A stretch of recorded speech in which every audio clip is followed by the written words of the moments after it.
ಸ ಪದ ಸ ಪದ ಸ ಪದ ಸ ಗಸದ ಗಸದ ಗಸದ ಗಸದ ಗಸದ ರಿ ಗ ಮ ರಿ ಗ ಮ ರಿ ಗ ಮ ರಿ ಗ ಮ ರಿ ಗ ಮ ಪದ ಮ ಪ ಗ ಮ ರಿ ಗ ರಿ ಸ ಯೇಸು की वाणी जीवन ज्योति, यीशु की वाणी आत्मा शक्ति, यीशु की वाणी जीवन ज्योति, यीशु की वाणी आत्मा शक्ति। जो इस वाणी पे है चलता अनंत जीवन मुक्ति पाता। जो इस वाणी पे है चलता अनंत जीवन मुक्ति पाता। यीशु की वाणी जीवन ज्योति, यीशु की वाणी आत्मा शक्ति, यीशु की वाणी जीवन ज्योति, यीशु की वाणी आत्मा शक्ति।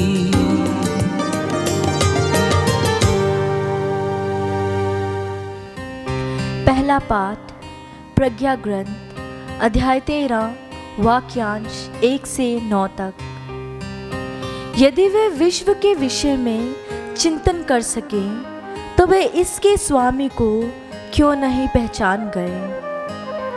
वे मनुष्य कितने मूर्ख हैं जिनमें ईश्वर का ज्ञान नहीं है, जो दृश्य जगत को देखकर सत नामक ईश्वर को नहीं जान सके, जो सृष्टि को देखकर सृष्टिकर्ता को पहचानने में असमर्थ रहे, किंतु उन्होंने अग्नि, पवन, सूक्ष्म वायु, तारामंडल, जल का तीव्र प्रवाह अथवा आकाश के ज्योति पिंडों को संसार का संचालन करने वाले देवता समझा है।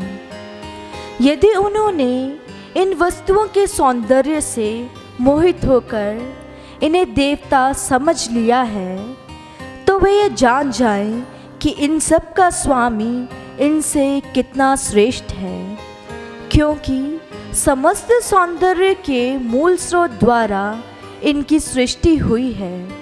और यदि वे इन वस्तुओं की शक्ति और क्रियाशीलता से प्रभावित हुए तो वे इन वस्तुओं के से अनुमान लगाएं कि इनका निर्माता कितना अधिक शक्तिशाली है, क्योंकि श्रेष्ठ वस्तुओं की महानता और सौंदर्य के आधार पर इनके निर्माता का अनुमान लगाया जा सकता है। किंतु उन लोगों का दोष बड़ा नहीं है, क्योंकि वे ईश्वर को ढूंढते और उसे पाने के इच्छुक थे, किंतु वे भटक गए। वे ईश्वर के कार्यों के बीच जीवन बिताकर उनकी छानबीन करते हैं और दृश्य वस्तुओं के सौंदर्य के कारण भ्रम में फंस जाते हैं। फिर भी वे लोग क्षम्य नहीं हैं, क्योंकि यदि वे ज्ञान में इतने आगे बढ़ गए थे कि विश्व के विषय में चिंतन कर सके, तो वे शीघ्र ही इसके स्वामी को क्यों नहीं पहचान गए। प्रभु की वाणी। ईश्वर को धन्यवाद। प्रभु आप लोगों के साथ हो और आपकी आत्मा के साथ। संत लूकस के अनुसार पवित्र सुसमाचार। हे प्रभु तेरी महिमा हो। उस दिन मानव पुत्र प्रकट हो जाएगा। यीशु ने अपने शिष्यों से यह कहा, जो नूह के दिनों में हुआ था वही मानव पुत्र के दिनों में भी होगा। नूह के जहाज पर चढ़ने के दिन तक लोग खाते पीते और शादी ब्याह करते रहे। तब जल प्रलय आया और उसने सबको नष्ट कर दिया। लोत के दिनों में भी वही हुआ था। लोग खाते पीते, लेन देन करते, पेड़ लगाते और घर बनाते रहे। परंतु जिस दिन लोत ने सोदोम को छोड़ दिया, ईश्वर ने आकाश से आग और गंधक बरसाई और सब के सब नष्ट हो गए। मानव पुत्र के प्रकट होने के दिन वैसा ही होगा। उस दिन जो छत पर हो और उसका सामान घर में हो, वह उसे ले जाने के लिए नीचे ना उतरे, और जो खेत में हो वह भी घर ना लौटे। लोत की पत्नी को याद करो, जो अपने जीवन को सुरक्षित रखने का प्रयत्न करेगा वह उसे खो देगा, और जो उसे खो देगा वह उसे सुरक्षित रखेगा। मैं तुमसे कहता हूँ, उस रात को दो एक खाट पर होंगे, एक उठा लिया जाएगा और दूसरा छोड़ दिया जाएगा। दो स्त्रियां साथ साथ चक्की पीसती होंगी, एक उठा ली जाएगी और दूसरी छोड़ दी जाएगी। इस पर उन्होंने यीशु से पूछा, प्रभु, यह कहाँ होगा? उन्होंने उत्तर दिया, जहाँ लाश होगी वहाँ गिद्ध भी हो जाएंगे।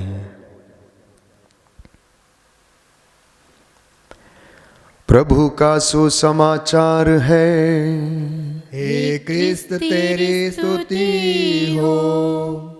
हालेलुया, हालेलुया, हालेलुया, हालेलुया। यीशु की स्तुति हो, यीशु की स्तुति हो, यीशु को धन्यवाद, यीशु को धन्यवाद, यीशु की आराधना हो, यीशु की आराधना हो, यीशु की महिमा हो, यीशु की महिमा हो, यीशु की आराधना हो, यीशु की आराधना हो, यीशु को धन्यवाद, यीशु को धन्यवाद। Hallelujah, hallelujah. पिता ईश्वर की स्तुति हो, पिता ईश्वर की स्तुति हो, पिता ईश्वर को धन्यवाद, पिता ईश्वर को धन्यवाद, पिता ईश्वर की महिमा हो, पिता ईश्वर की महिमा हो, पिता ईश्वर की आराधना हो, पिता ईश्वर की आराधना हो, पिता ईश्वर को धन्यवाद। पिता ईश्वर को हे धन्यवाद। प्रभु यीशु, हे प्रभु यीशु, अपने वचनों के द्वारा अपने वचनों के द्वारा हमें आशीष प्रदान कीजिए। हमें आशीष प्रदान कीजिए। आपके वचन आपके वचन आत्मा और जीवन है। आत्मा और जीवन है। हे प्रभु यीशु, हे प्रभु यीशु, आपके वचनों में आपके वचनों में अनंत जीवन का संदेश है। अनंत जीवन का संदेश है। आज के वचन के द्वारा, आज के वचन के हे द्वारा प्रभु यीशु, हे प्रभु यीशु, मेरे जीवन में मेरे जीवन में आपकी आशीष आ जाए। आपकी आशीष आ जाए। हालेलुया,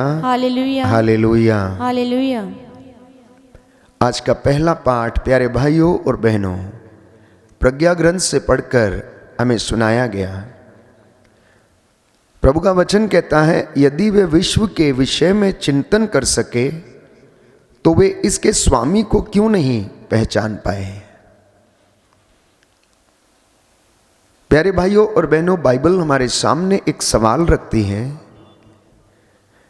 कि जिस सृष्टि को परमेश्वर ने बनाया वो इतनी सुंदर है, तो उसको बनाने वाला कितना सुंदर, कितना महान, सर्वशक्तिमान, आदि और अनंत, सदा एक रूप रहने वाला प्रभु, वो कितना सुंदर और महान होगा।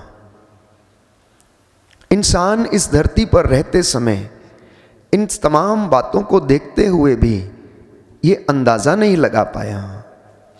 इसलिए प्यारे भाइयों और बहनों, बाइबल हमें बताती है कि इंसान संसार की वस्तुओं के और चीज़ों के पीछे भागता है, उनकी ओर आसक्त रहता है, उनकी पूजा करने लग जाता है। और बाइबल हमें कहती है कि वे मनुष्य कितने मूर्ख हैं जिनमें ईश्वर का ज्ञान नहीं है, ईश्वर का बोध नहीं है, जो दृश्य जगत को देखकर सत्य नामक ईश्वर को पहचान नहीं सके, जो सृष्टि को देखकर सृष्टिकर्ता को पहचानने में असमर्थ रहे, वे कितने मूर्ख हैं। किंतु उन्होंने अग्नि, पवन, सूक्ष्म वायु, तारामंडल और जल का तीव्र प्रवाह तथा आकाश के ज्योति पिंडों को संसार का संचालन करने वाले देवता समझ बैठे हैं। प्यारे भाइयों और बहनों, यदि उन्होंने इन वस्तुओं के सौंदर्य से मोहित होकर इन्हें देवता समझ लिया है, तो बाइबल ये कहती है कि उनको बनाने वाला कितना महान, कितना श्रेष्ठ है, वे क्यों इस बात को समझने में असमर्थ हैं। क्योंकि समस्त सौंदर्य का मूल स्रोत तो ईश्वर है। उसने सब कुछ बनाया और सब कुछ को प्यारे भाइयों और बहनों उन्होंने आशीष प्रदान की। और यदि वे इन वस्तुओं की शक्ति और क्रियाशीलता से प्रभावित हुए तो वे इन वस्तुओं से अनुमान लगाएं कि इनका निर्माता कितना अधिक शक्तिशाली है, क्योंकि सृष्ट वस्तुओं की महानता और सौंदर्य के आधार पर इनके निर्माता का अनुमान लगाया जा सकता है। तो बाइबल हमें बताती है, आज के पहले पाठ में हमने सुना कि अगर ये वस्तुएं इतनी सुंदर, इतनी महान हैं, तो इनको बनाने वाला जो सृष्टि करता है, रचने वाला जो सृष्टि करता है, वो कितना महान होगा, इंसान को आज ये समझने की आवश्यकता है। लेकिन बाइबल हमें बताती है कि फिर भी वे लोग क्षम्य नहीं हैं, फिर भी वे लोग क्षम्य नहीं हैं, क्योंकि यदि वे ज्ञान में इतने बढ़ गए थे कि विश्व के विषय में चिंतन कर सकें, तो वे शीघ्र ही इसके स्वामी को क्यों नहीं पहचान पाए।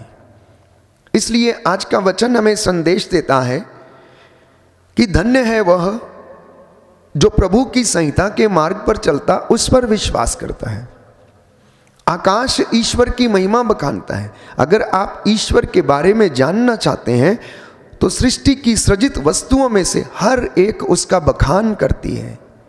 नदियां, पेड़ पौधे, पर्वत, समुद्र, आकाश, ज्योतिपिंड, तारे, नक्षत्र, ये सब ईश्वर की महिमा का बखान करते हैं, क्योंकि इन सब को बनाने वाला वो परमपिता ईश्वर है जो इस दुनिया को चलाता है। और बाइबल कहती है, इज़राइल का ईश्वर ना तो कभी सोता है और ना कभी झपकी लेता है। बाइबल हमें बताती है यशायाह के ग्रंथ अध्याय 66 पद संख्या 1 में, आकाश मेरा सिंहासन है, पृथ्वी मेरा पावदान है, तुम मेरे लिए कौन सा घर बनाओगे, मेरे निवास का घर कहाँ होगा। तो इसलिए इंसान को प्रभु ने चुना कि वो उसके हृदय में रहे। तो जो उसकी भक्ति करते हैं, जो उसका सिमरन करते हैं, जो नाम जपते हैं, जो वचन पढ़ते हैं, जो संहिता पर चलते हैं, जिन व्यक्तियों के मन और हृदय में ईश्वर का बोध है, वो उनके साथ रहता है, उनके हृदयों में निवास करता है। लेकिन जो लोग उसे समझने में असमर्थ हैं, प्यारे भाइयों और बहनों, वे इसका बोध या ज्ञान प्राप्त करने में असमर्थ हैं।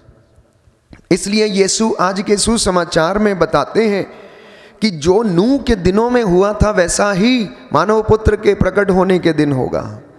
नूह के दिनों में लोग खा रहे थे, पी रहे थे, शादी ब्याह कर रहे थे, मौज मस्ती में थे, हर प्रकार के कामकाज में लिप्त थे, हर प्रकार की दुष्टता में लिप्त थे। लेकिन जब नूह जहाज पर चढ़ गया तो उस वक्त प्रभु ने 40 दिन तक और 40 रात तक लगातार वर्षा की और जल प्रलय आया और सब कुछ नष्ट हो गया।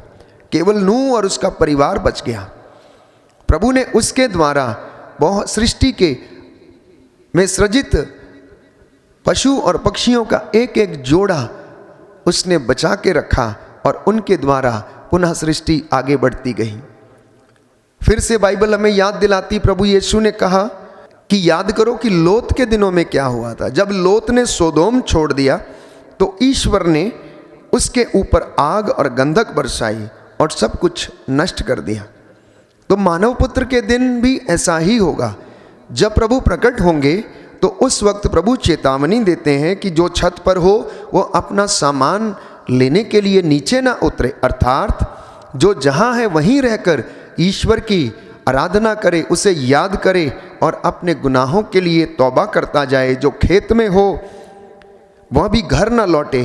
लोत की पत्नी को याद करो कि वो जो जब सोदोम छोड़कर भाग रही थी तो उसने पीछे मुड़कर देख लिया, और जैसे ही उसने पीछे मुड़कर देखा वो नमक का खंबा बन गई। हालांकि उसे चेतावनी दी गई थी, लेकिन फिर भी उस चेतावनी को उसने स्वीकार नहीं किया।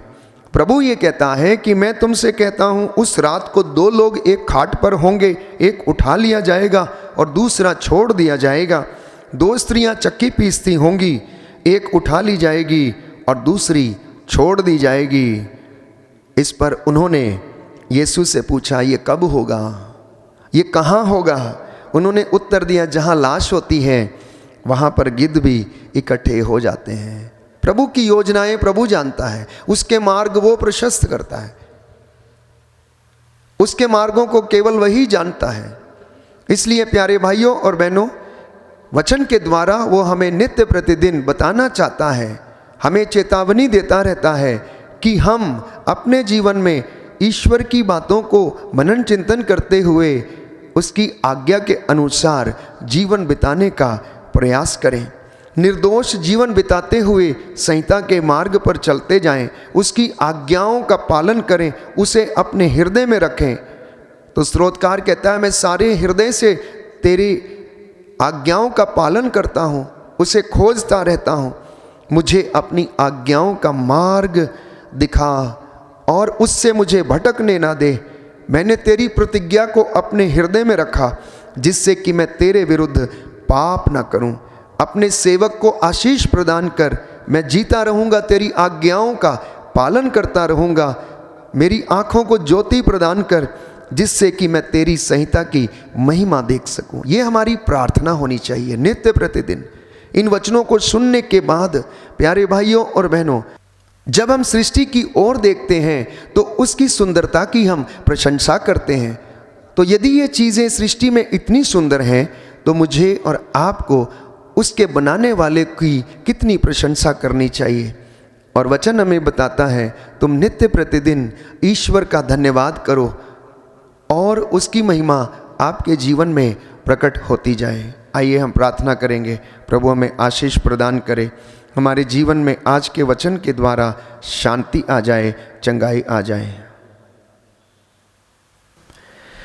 हे सर्वशक्तिमान शाश्वत ईश्वर, सर्वव्यापी ज्ञानी पिता, हृदयों की थाह लेने वाले ईश्वर, जीवन के वरदान के लिए, अच्छे स्वास्थ्य के लिए हम तेरा धन्यवाद करते हैं। हे प्रभु यीशु, आज के वचनों के द्वारा हमें शांति और हमें चंगाई प्रदान कर दे। हे प्रभु, हम तेरी महिमा को देख सकें और इस सृष्टि में हम तेरी महिमा देखते हुए तेरी प्रशंसा करते जाएं। आज के पूरे दिन में हमारी सारे कामकाज और योजनाओं को शुद्ध कर दे, पवित्र कर दे। तेरा आत्मा हमारी अगुवाई करे, हर डर खौफ खतरे शैतानी ताकतों से, बुराई की आत्मा से हमें बचा कर रखे और हमें चंगाई और शांति प्रदान करे। हे प्रभु यीशु, आज जितने भी लोगों ने ये वचन सुना है, जो अपने काम पर जा रहे हैं, अपने काम काज में व्यस्त हैं, जो घरों परिवारों में कार्य करते हैं, इनका मार्गदर्शन कर, इन्हें मन की शांति प्रदान कर। जो बीमार हैं उन पर अपनी दया का हाथ रख दे और उनके जीवन में शांति प्रदान कर, जिससे वह चंगे होकर स्वस्थ होकर तेरी महिमा करते जाए। जो तुझसे दूर हैं उन्हें अपनी ओर आकर्षित कर, जिससे कि वे सदा तेरी महिमा का गुणगान करें। हम ये प्रार्थना करते हैं हमारे प्रभु क्रिस्त के द्वारा, आमीन।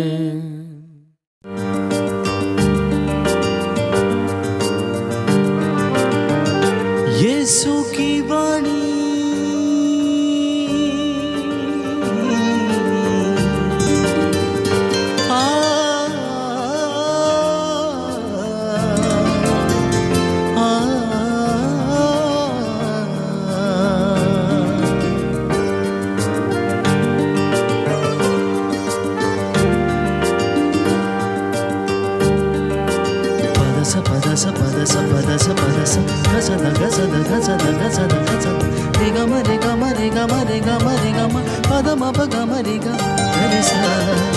यीशु की वाणी जीवन ज्योति, यीशु की वाणी आत्मा शक्ति, यीशु की वाणी जीवन ज्योति, यीशु की वाणी आत्मा शक्ति। जो इस वाणी पे है चलता, अनंत जीवन मुक्ति पाता। जो इस वाणी पे है चलता अनंत जीवन मुक्ति पाता। यीशु की वाणी जीवन ज्योति, यीशु की वाणी आत्मा शक्ति, यीशु की वाणी जीवन ज्योति, यीशु की वाणी